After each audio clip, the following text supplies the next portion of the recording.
A reportagem de capa da edição 199 da revista Oeste, assinada por José Roberto Guzzo, intitulado A Mentira do Golpe. O texto mostra que o consórcio Lula-STF, com o apoio da mídia, resolveu que o dia 8 de janeiro de 2023 ainda não acabou. Nós vamos acompanhar um trecho na voz de Daniel Vidal. O golpe do dia 8 de janeiro é a ficção mais ambiciosa que o STF, Lula e a esquerda nacional, com o apoio da maioria da mídia, já montaram em sua estratégia básica de sabotar a democracia, gritando o tempo todo em defesa da democracia. Já há 30 condenados a até 17 anos de cadeia por estarem presentes ao quebra-quebra. Outros 1.000 aguardam julgamento. E o ministro Alexandre de Moraes veio com a prodigiosa notícia de que seria enforcado pelos golpistas na Praça dos Três Poderes. Mas de golpe mesmo não há absolutamente nada. Nem vai haver, porque nunca houve golpe nenhum. O 8 de janeiro perpétuo tem um propósito muito mais destrutivo: impedir que o Brasil volte a ter um ambiente de paz política, de convívio entre ideias diferentes e de liberdade real para escolher os governantes pelo voto de todos os cidadãos.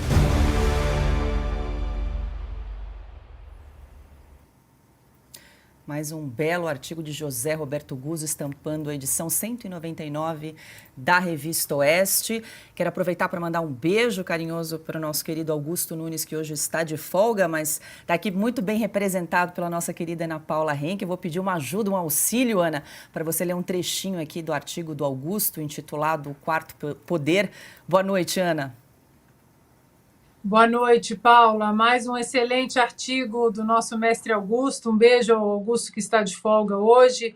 Já deixo o meu boa noite, então, para o Carlo Cauti. Hoje, sexta-feira, dia de outro mestre aqui com a gente, Alexandre Garcia.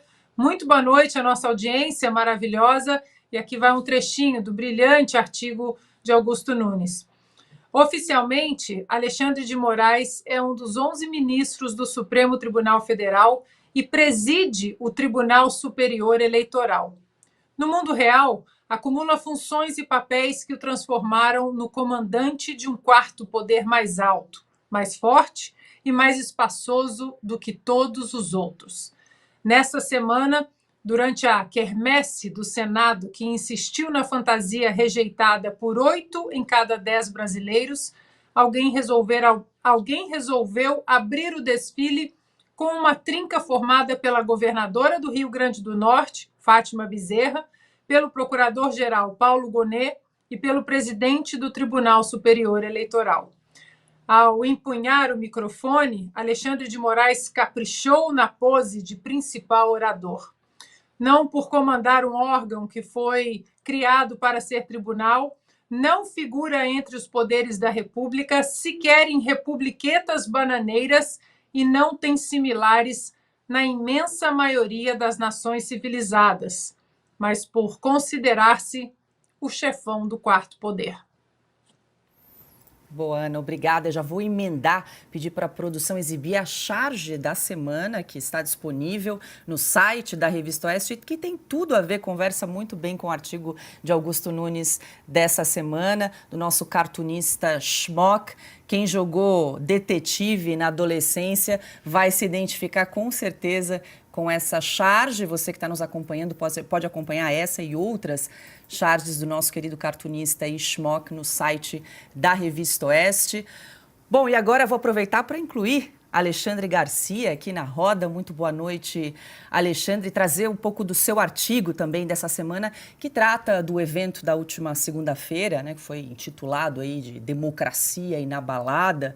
Alexandre, no seu texto você menciona o discurso do ministro Alexandre de Moraes aí a favor da regulação das redes sociais e também defende muito a importância, né, da defesa da liberdade de expressão. E um outro ponto também que você coloca muito bem no seu artigo, né, Alexandre, a quem interessa o controle das redes sociais. Muito boa noite, seja bem-vindo aqui nesta sexta-feira em Oeste Sem Filtro, Alexandre. Boa noite, Paula. Boa noite, Ana. Boa noite, Carlo. Pois é, eu sei até que a gente hoje tem um pouquinho mais de tempo. Eu vou aproveitar para falar sobre o meu artigo que está na Revista Oeste, né? É a respeito do evento Democracia Inabalável, que é uma peça de propaganda. Então, para contrapor, fazer o contraponto dessa peça de propaganda, eu trago a realidade e o título é Democracia Abalada. Né? Como o Augusto mencionou no artigo dele, o principal discurso foi de Alexandre de Moraes. E o discurso dele foi um libelo, que é uma peça de acusação. Ele, aliás, como juiz, ele agiu como promotor, como Ministério Público, como acusador das redes sociais. Ele atribui às redes sociais o maior perigo à democracia. Aí eu pergunto no artigo se ele não considera que a ágora grega, né, a ágora das cidades-estado da Grécia, a praça onde a população se reunia para decidir democraticamente as questões de Estado, como hoje acontece na Suíça. Eu participei de uma delas, numa noite chuvosa, numa praça lá de Winterthur. Né? Mas, enfim, se ele não considera isso, que a nova ágora é uma ágora digital, que deu voz a todo mundo, voz universal para cada cidadão. Cada cidadão foi dotado do poder de falar, de expressar suas ideias.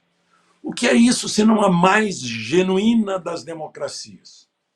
Está claro que traz os erros dos humanos, vai levar as virtudes e os defeitos dos humanos para essa ágora digital. Mas alguém controla os erros dos humanos? Ele quer controlar. Ele acha que tem que haver um controle. E aí eu lembro que já tem Código Penal, artigo 138 e 139, calúnia, injúria e difamação. Só está precisando botar uma pena maior. Tem inciso 10º da cláusula Petri, artigo 5º, que diz que são invioláveis a intimidade, a vida privada, a imagem, a honra das pessoas, sujeitando aqueles que não seguirem essa determinação a pagarem indenizações. E, além disso, tem o Marco Civil da Internet, já há muitos anos. Então, que controle é esse que querem? Se lá no artigo 220, se não me engano é o parágrafo 2º, diz que é vedado qualquer tipo de censura ideológica, política, artística, é vedado. Sabe o que é? Esse pessoal que vive na Torre de Marfim, nos palácios, fica apartado do povo e acha que o povo é burro, que o povo precisa de tutor, que eles é que vão indicar o que é bom e o que é ruim. O Augusto lembra, né, e o Guzzo também, do apoio da grande mídia, né, a essa fúria de censura contra as redes sociais. Por quê? Está aí a pesquisa Atlas Intel mostrando que só 18,8% acreditaram naquilo que a grande mídia martela todos os dias, que era golpe. Não era. Quer dizer, a grande mídia está com a credibilidade arrastando no chão. E isso, claro, eles sabem também que a publicidade, a credibilidade, a audiência está migrando para as redes sociais. Então é preciso combater as redes sociais como adversário, porque a grande mídia é fácil de controlar. É só domesticar. Senta, levanta, pega. Fica mais fácil, meia dúzia de domesticados. Milhões de vozes não. E milhões de vozes são a democracia, a origem do poder. Uma outra coisinha que eu falo no artigo, já vou terminar, estou me alongando muito, é que se era um evento em favor da democracia, para fortalecer a democracia, ipso facto, teria que ser em favor da Constituição. Teria que haver a reclamação de que a Constituição está sendo rasgada. Desde o dia em que Lewandowski presidiu o julgamento de Dilma e rasgou pela metade o parágrafo único do artigo 52, que o presidente foi destituído, mas não foi punido. E não é isso que está lá na Constituição. Todo mundo que aprendeu a ler sabe o que está escrito. E aí tem o devido processo legal, não haverá, tem que haver juiz natural, não haverá tribunal de exceção, é absoluta a inviolabilidade por quaisquer palavras de deputados e senadores, a casa é o asilo inviolável, né? É o direito de reunião sem armas, a liberdade de expressão sem anonimato. Está tudo lá, mas não tem sido respeitado. Então, essa democracia é abalada. Ela não está imbatível, inabalável. Não está. Né? Ela está quase indo para o Museu da Democracia, né? Lá junto com, sei lá, múmias, né? Como se fosse uma coisa velha, e não essa invenção que está surgindo agora, né? Na nossa cara, na cara da origem do poder, que está assistindo a tudo isso. Paula. Ana, volto para você para complementar. Eu queria complementar, Paula, antes de passar para o Carlo Cauti, porque o Alexandre Garcia tem um ponto do artigo dele que é o parágrafo da nossa realidade, porque o que nós temos visto no Brasil nos últimos anos, né, o pavor dos encastelados, dos moradores das Torres de Marfim, o pavor deles é a independência intelectual que o brasileiro adquiriu, a independência política, a independência por querer decidir, querer questionar, querer debater o assunto que eles querem, independentemente do que o Estado fale para o cidadão pensar, debater, questionar e cobrar, né? É por isso que falamos tanto e batemos tanto no PL 2630, o PL da mordaça, porque esse é o grande pavor, né, dos encastelados, dos governantes corruptos, essa independência intelectual. E tem uma parte do artigo do Alexandre Garcia de hoje que é absolutamente maravilhosa. Vou ler para vocês. Abro aspas para o nosso mestre Alexandre Garcia. Autoridades que vivem em palácios julgam que o povo precisa de tutor, mas o mundo digital sabe como separar os mentirosos, os ardilosos, os mercenários, da mesma forma que o mercado afasta o mau produto. Cedo ou tarde, o enganador é descoberto, exposto e excluído. Não é necessário um Estado tutor para o que teriam que rasgar mais uma vez a Constituição. Protejam-nos dos bandidos das saidinhas, das audiências de custódia, dos corruptos, das leis lenientes, dos desvios de agentes do Estado, que dos farsantes das redes sociais protegemos-nos nós. Porque será fatal para a democracia deixar nossa liberdade ao arbítrio de um tutor. Aliás, no evento, o presidente, a governadora e o ministro não quiseram perdão nem anistia para evitar a impunidade que estimula a reincidência. No sentido amplo, não deveriam permitir impunidade também para os que praticam corrupção, lavagem de dinheiro, falsidade ideológica, omissão, prevaricação, advocacia administrativa, abuso de poder. Fecho aspas. E esse, para mim, é exatamente o retrato do Brasil hoje. Eles querem culpar as redes sociais, colocando toda a culpa dos nossos problemas nas redes sociais, enquanto tudo isso que o Alexandre Garcia menciona no final desse parágrafo segue aí ao vento e eles simplesmente fingem que nada disso está acontecendo no Brasil. Pois é, Alexandre, ainda o Lula anunciou nesse evento do último dia 8 que vai construir, né, o Museu da Democracia em Brasília, ao custo de 40 milhões de reais. Democracia realmente virou museu aqui no país. Eu tenho medo que ponham lá a Constituição. E fico lembrando dos paulistas de 32, que fizeram Getúlio, pelo menos, se dobrar e dizer, não, vou fazer uma Constituição. Constituição é a lei maior que precisa ser respeitada por todos, e principalmente seus próprios guardiões. E aqueles que juraram, ao assumir cargos de topo nos três poderes, juraram guardar e defender a Constituição, o que significa não permitir que ela seja rasgada. É o que está escrito na Constituição e não o que sai da cabeça de quem quer que tenha sido assim. Não, está escrito muito claro. Doutor Ulisses chama de Constituição Cidadã porque todo mundo sabe que está escrito ali. Agora, tem essa luta contra a rede social, por quê? De novo, né? Os oligopólios, a pretexto de representar a opinião pública, têm voz, só eles, e tiram a voz dos outros. Os outros, agora, que são os milhões, adquiriram a própria voz. E a grande mídia está sentindo que as pessoas não acreditam mais nela. 80% das pessoas já não caem mais na conversa. Vão lá separar o joio do trigo na rede social. Mas agora vão fazer um museu. Vai sair dos pagadores de impostos, de vocês que estão nos acompanhando aí em casa. Qualquer compra que vocês façam hoje, vocês vão pagar imposto. Depois vão tirar 40 milhões disso para fazer o tal museu. E pelo que a gente está vendo nesse museu, está igualzinho a um museu soviético, de outros tempos, dos tempos de Stalin. É museu para ressaltar como o poder está certo. Não, o poder está cheio de defeitos. É preciso que a gente tenha outra noção aqui, é de Estado e nação. Nação somos nós, as pessoas que falam a mesma língua, que vivem no mesmo território, né, que têm costumes semelhantes e as mesmas aspirações. Aí nós nos organizamos e formamos um Estado para prestar serviço para nós.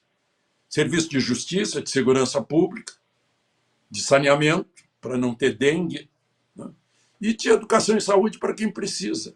Só isso. Né? Mas o Estado, essas pessoas acham que moram no Estado, que vivem no Estado, que o Estado tem que se impor à nação. Não, a nação é que se impõe ao Estado. A nação é que é a dona do Estado. A nação vem antes do Estado. A nação é que é a origem do poder. A nação é que escolhe seus representantes no Congresso Nacional, que elege o presidente da República. A nação é que paga todo o poder judiciário, todo o poder para servir a nação. Então, aí decide, não, vamos fazer um museu para botar na cabeça da nação que isso é verdade. A verdade soviética. A verdade que está lá nos livros do George Orwell. Né? É exatamente isso. Está tão cristalino isso, tão fácil de perceber, mas eles acham que o povo tem que ser tutelado. Né? E aí empurram essas coisas para ver se pega. Paula? Bom, agora a gente vai mudar um pouquinho de assunto, falar de economia. Carlo Cauti, seja bem-vindo mais uma vez aqui em Oeste Sem Filtro. O seu artigo trata do anúncio do programa Voa Brasil. E aí quero que você conte um pouco para a gente, mas não dá tudo, só um spoilerzinho aí do seu artigo, porque eu tenho certeza que quem está nos acompanhando aqui vai querer ler essa edição digital na íntegra nesse final de semana. Mas conta para a gente um pouco do que você escreveu sobre esse artigo. O que você descobriu desse programa, afinal de contas, de onde vai sair o dinheiro para pagar esse populismo aéreo, Carlo? Pois é, Paula, muito boa pergunta, porque ninguém sabe ainda de onde vai sair o dinheiro. Boa noite, Paula, boa noite, Ana, boa noite, mestre Alexandre Garcia, boa noite a você que está seguindo a gente aqui no Sem Filtro. Esse populismo aéreo que quer dar, de fato, de presente passagens para a população, o preço que o governo quer para cada passagem, era cada trecho, seria de R$200, se a gente considera que o trecho hoje, em média, está custando entre R$600 e R$700, e o governo quer colocar mais de 20 milhões de pessoas dentro desse projeto, já vimos que o cálculo, né, o custo para os cofres públicos vai ser bilionário. Agora, provavelmente o programa mais anunciado da história do Brasil, porque foi anunciado já pelo antigo ministro de Portos e Aeroportos, Márcio França, várias vezes ao longo de 2023, parecia que cada mês o anúncio estava sendo... ia ser iminente, e acabou que o ministro perdeu o cargo, mas o anúncio não saiu. Agora, mais um anúncio do atual ministro de Portos e Aeroportos. Aparentemente, daqui a menos de um mês teremos esse tão esperado programa para que o brasileiro possa voltar a voar. Mentira, porque sempre voou. O ano passado tivemos um recorde de pessoas voando no Brasil, mais de 100 milhões de pessoas, e aí, evidentemente, o governo tem sérias dificuldades com o conceito como demanda e oferta, porque se aumenta a demanda, mas a oferta de voos, porque não temos concorrência no Brasil, o setor aéreo continua a mesma, é óbvio que o preço sobe, mas aí é a economia básica, e sabemos que temos em Brasília sérias dificuldades com a economia de base. Mas temos muitas outras coisas interessantes na coluna. A Petrobras, que vai dessa vez investir e começar a explorar a bacia na foz do Rio Amazonas, né, a chamada margem equatorial. Temos novidades também sobre bancos públicos, enfim, temos também novidades sobre Bitcoin, então está tudo na coluna e uma entrevista exclusiva para falar de liberação de cassinos no Brasil, que poderia também movimentar a economia e o turismo no país. Então, assine a Oeste e fique por dentro das informações mais quentes da economia brasileira e do mundo.